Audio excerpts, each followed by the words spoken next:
日本で信仰される神々が主に語られるのは古事記と日本書紀、つまり紀記の中です。しかし不思議なことにこの紀記には一切登場せず、しかもルーツすらよくわからないのになぜか信仰されている神様が意外といるのです。謎すぎる。そこで今回はそんなミステリアスな日本の神様たちを厳選して紹介します。この動画はファンタジー大好きオタクの新龍がお送りします。1、各地で祀られているのに素性は不明。謎だらけの荒はき。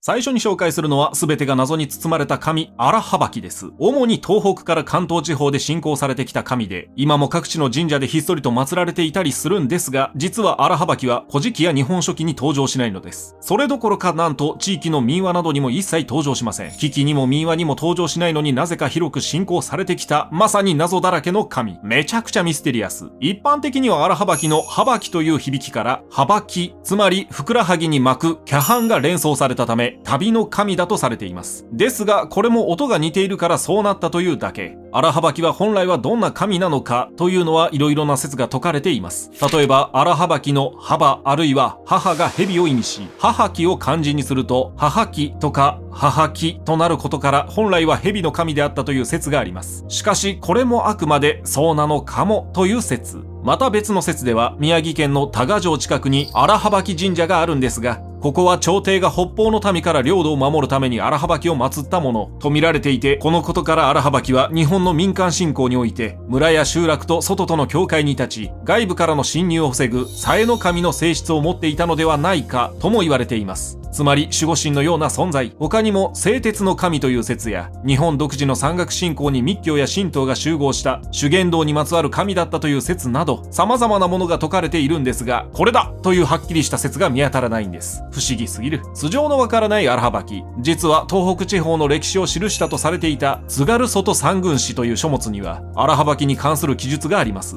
その中では荒はきは縄文時代に信仰された古い神とされています。この話が発端で縄文時代の有名な遮光器土偶はこの荒はきに由来していると言われたりもします。ちなみにこの言説が新女神転生やペルソナに登場する荒はきのイメージの元ネタです。じゃあこの縄文時代の古い神で起源は決まりじゃんと言いたいところですが、実は津軽外三軍史はその後偽作、つまり捏造された書物であることが確実視されるようになったため、荒はきの起源はやっぱり闇の中ということになってしまいました。面白すぎる経緯。起源はあまりに謎ですが、そんな荒はきを祀る神社は各地に存在します。埼玉県大宮にある武蔵一宮氷川神社はもともと荒はき神社といい、今でも境内にある門客神神社に祭神として荒はきが祀られています。ちなみに人気ゲーム FGO の2021年のイベントグダグダ龍馬危機一発には荒はきが登場したんですが、イベントの舞台になった埼玉県にちなんでこの氷川神社の荒はきを登場させたみたいです。さて他にも東京都あきる野市には荒はき神社、埼玉県さいたま市にも荒はき神社があります。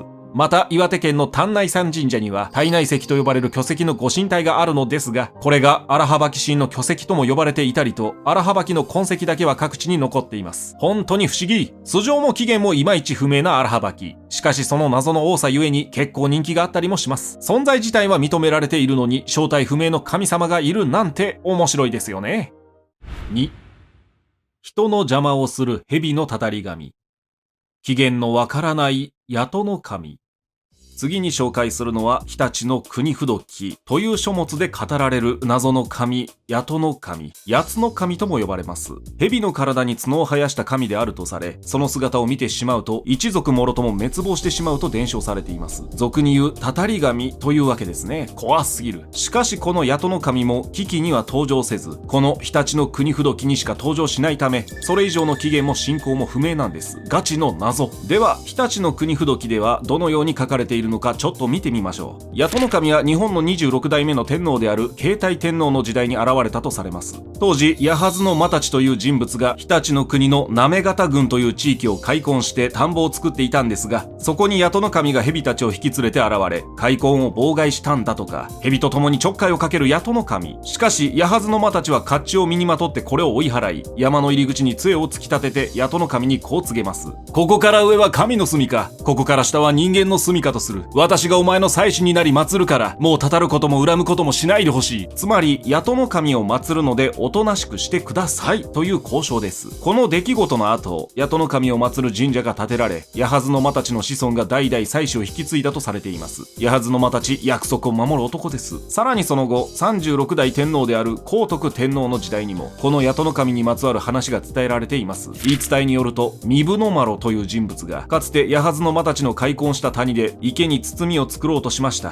ところが、そこに八戸の神が現れ、池のほとりの木に登ったまま動かなくなってしまったんです。また邪魔しに来たの？それを見た壬生の麻呂はこう叫びます。この池は人間のために整備している。あなたは神として祀られているそうだが、一体何の神なのか、王に従え。そして壬生の麻呂はさらに人々に向かってこう命じます。魚でも虫でも逆らう者がいればことごとく撃ち殺せ。すると八戸の神は恐れて退散したとされています。意外にあっけない。ちなみに壬生の麻呂の言葉の中にある王に従えという部分、当時の王とは天照大神の子孫のことを指し、神の総元締めの直系であったので、それに逆らうことは神であっても許されないぞという意味だったのです。いずれにせよこの八戸の神はいわゆる人に味方する神というよりも人々に敵対するたたり神だったようです。一方、八戸というのはもともと八戸あるいは八つのことで、八戸の神は谷の支配者だったとも言われます。また邪神は龍神と同様に古来より水に関わりの深い存在でもあるので、八戸の神は水神としての性格を持つとも思われます。そうだとすると、八戸の神というのはかつて谷を支配していた何かあるいは誰かだったのかもしれません。人の邪魔をする邪神にして谷を支配する神、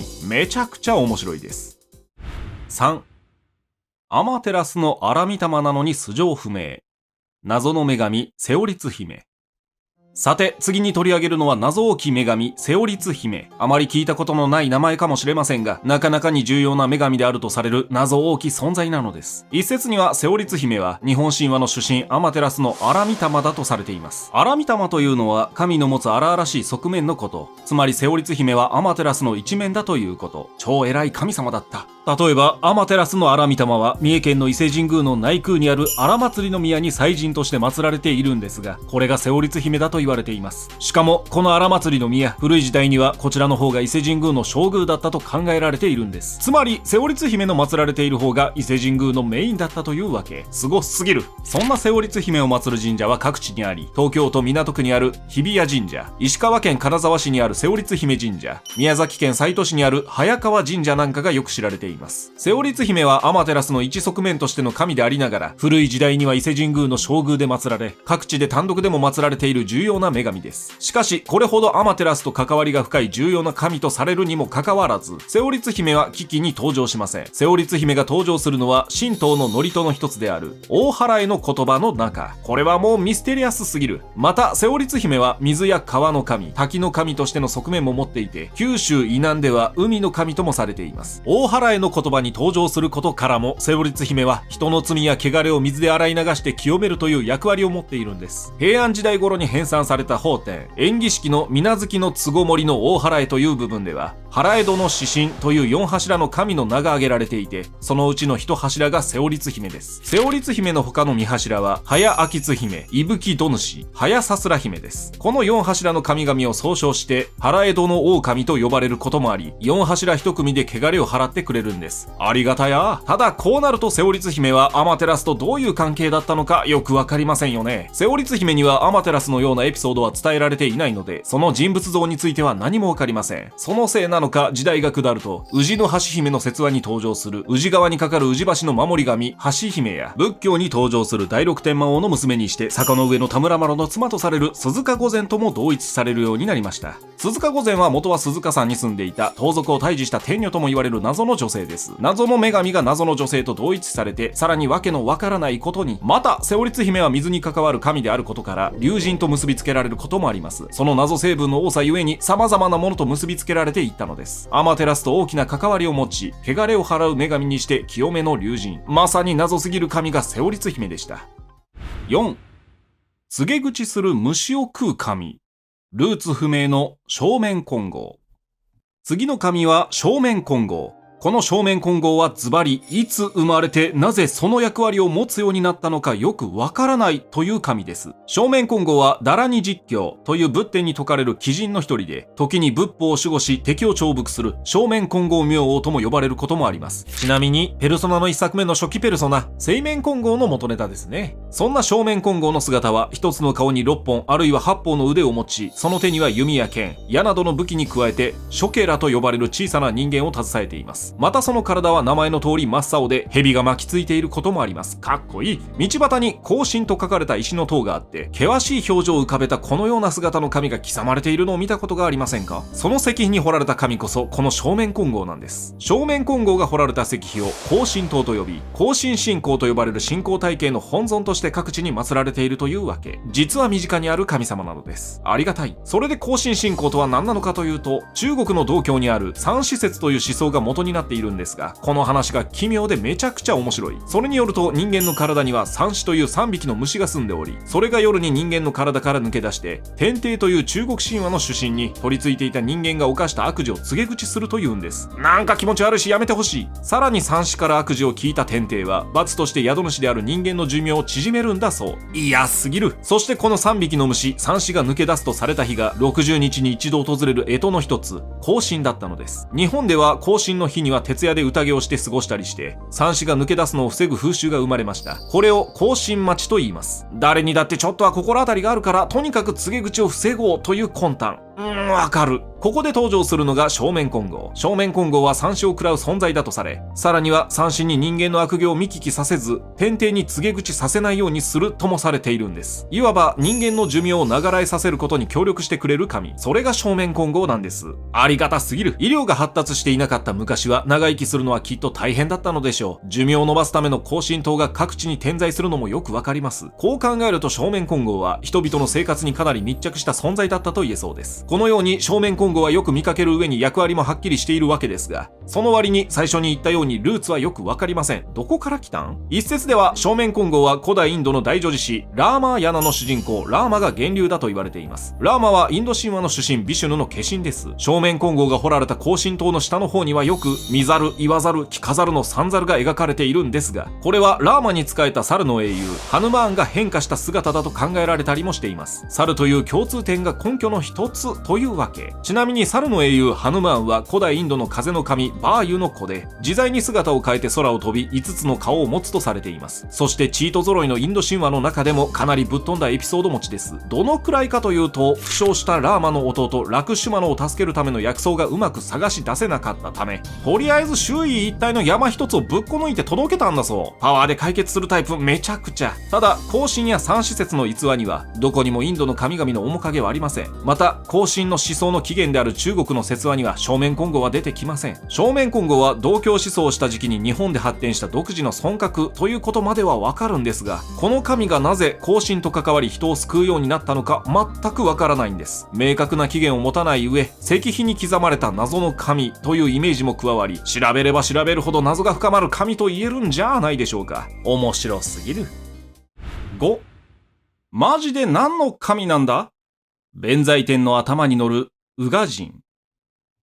次の神は宇賀神です。この神、そもそも何の神かもよくわからないという謎すぎる神なのです。根幹に関わる疑問。そんな宇賀神は一言で言えば邪神なんですが、まずそのビジュアルが衝撃的です。いくつかのパターンがあるのですが、その姿の一つはトグロを巻いた蛇。だがしかし、その頭は長い顎ひげを生やした老人。老人の頭がでかくてゾワゾワしちゃいます。老人ではなく髪を結い上げた女性のバージョンもあって、こちらも衝撃です。そして別の姿としては、この老人頭のトグロ蛇が七福神の一人である女神弁財天の頭に乗っちゃってるというのもあります。もうどういうこと？ちなみにこの姿の時は宇賀弁財天とも呼ばれ、福をもたらす神としても信仰されています。さて、この老人トグロ蛇の宇賀神、宇賀というのは稲荷信仰の主催神である宇賀の御霊に由来していると言われています。宇賀の御霊はもともとは穀物を司る神、あるいは福の神として信仰される女神。ただ宇賀神と宇賀の御霊は単に音が似ているだけで結びつけられたという説もあり、いまいち関係性がはっきりしていません。わからないことだらけ。そんな宇賀神が登場するのは仏典である仏説宇賀神の福徳円満だら2経。長い。この仏典には弁財天について詳しい描写があり、それによると弁財天は8本の腕を持ち、矛や輪、弓、宝珠、剣などを携えているとあります。そしてなんとその頭上には老人の顔をした宇賀神が乗っていると説かれているんです。ただしこの仏典自体は偽教、つまり偽物とされています。この話は信用できず、実はこれ以外にも宇賀神と弁財天との関係はよく見られます。滋賀県の琵琶湖に浮かぶ竹生島にある弁財天を祀る宝厳寺には複数の腕と武器を持ち、頭に宇賀神を乗せた弁財天座像が確かに収められています。またその弁財天の頭の上には鳥居も乗せられています。まるで弁財天が宇賀神を祀っているようです。宇賀神本当に何者？また神奈川県鎌倉の銭洗弁財天宇賀福神社も宇賀神が祀られている有名な神社です。ここは源頼朝が身年見の月見の氷見の国に似た夢で、この地に湧き出す水で神仏を供養すれば天下太平の世が訪れるというお告げを宇賀神から授かり、うろを掘って祠を建てて祀ったのが始まりです。ですが現在はかの有名な銭洗弁天の奥の宮とされています。つまりここでも弁財天と宇賀神の謎の関係が成り立っていると言えるでしょう。このように弁財天と宇賀神は切っても切れない関係で、宇賀神が頭の上に乗った宇賀弁財天は人々の世俗的な願いを叶えてくれる女神として広く信仰されてきました。ですが宇賀神自身は一体何の神なのか、そして宇賀神がどこからどう現れて弁財天の頭の上に祀られたのか、それは全くわからないんです。超不思議。広く親しまれている福の神に乗っているけど正体不明の宇賀神なのでした。6、いろんな神と同一視されすぎ、わからなすぎるマタラ神。続いてはマタラ神という謎すぎる神。マタラ神はかの最澄が開いた天台宗において信仰される仏法や念仏の守護神なんですが、このマタラ神も先ほどの宇賀神と似ていて、どこから来たのかよくわかりません。またそのご利益ももともと何だったのかわかりません。ある日突然寺に像が置かれていた、そんな不思議な神なんです。そんなことある？そんなマタラ神の姿はマタラ神の曼荼羅という心臓図に描かれていて、頭に中国風の被り物をし、日本風の狩衣をまとい、手には鼓を携えているというもの。その表情は能面のように不敵に笑い、両隣で笹の葉とみょうがの葉を持った童子が舞い踊っています。そしてマタラ神の頭上には北斗七星が浮かんでいます。なんだか日本の仏教というよりも中国っぽい雰囲気。マタラ神について記述されている最も古い書物は平安時代に書かれた北の院御室収容集です。そこには空海が亡くなった後、ある一人の弟子が五重塔で有名な京都東寺の御堂を引き継いだ際にマタラ神像がそこにあったと書かれていて、吉凶を告げる夜叉神だと説明されています。つまりいつの間にか東寺にあった像というわけ。ところがその後、円仁、またの名を自覚大師という仏教僧が修行先の中国から帰国する際に船の中でマタラ神からの言葉を授かります。曰く、自分は触り神である。自分を祀らなければ往生の願いを妨げよう。なかなかに嫌なお告げです。当時のものとはかなり性格が違うようですね。いずれにせよ、これが発端となって円仁は比叡山に上行堂を建立し、また各地で祀られるようになったとされています。よくわからないけど急にお告げが来て祀られるようになったという不思議な経緯。さてその後、マタラ神はめちゃくちゃいろんな神様と同一視されていきます。鎌倉時代頃に編纂された仏教書鶏卵収容集ではマカカラ神やダキニ天と同一神だと説かれているんですが、このマカカラというのはサンスクリット語のマハーカーラを音写したもので、これは大黒天でもあり、大黒天はもともとはインドの破壊神シバでした。一方のダキニ天はインド神話において死者の肉を食らうとされた女神ダーキニーを源流に持つ神様で、日本ではお稲荷様の愛称で親しまれる穀物の神羽化の御霊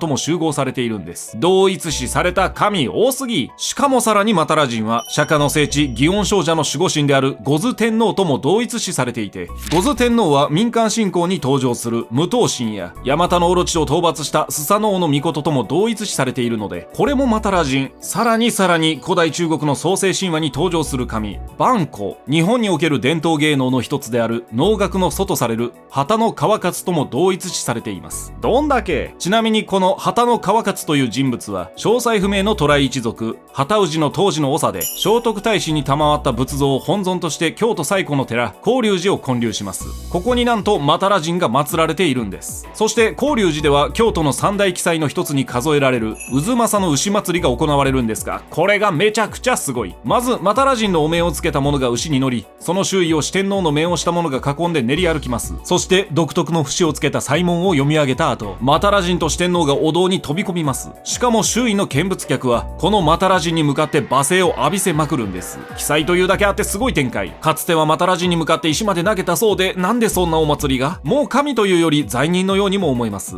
謎が多い旗氏が祀る神であり、ルーツもよくわからない。奇才もあれば厄払いの法要もあり、各地で祀られている経緯やその理由もバラバラ。なんとも一貫性のない謎だらけの神、それがマタラ人でした。真相は闇の中です。7、謎の神々の面白いエピソードが見つかるかも。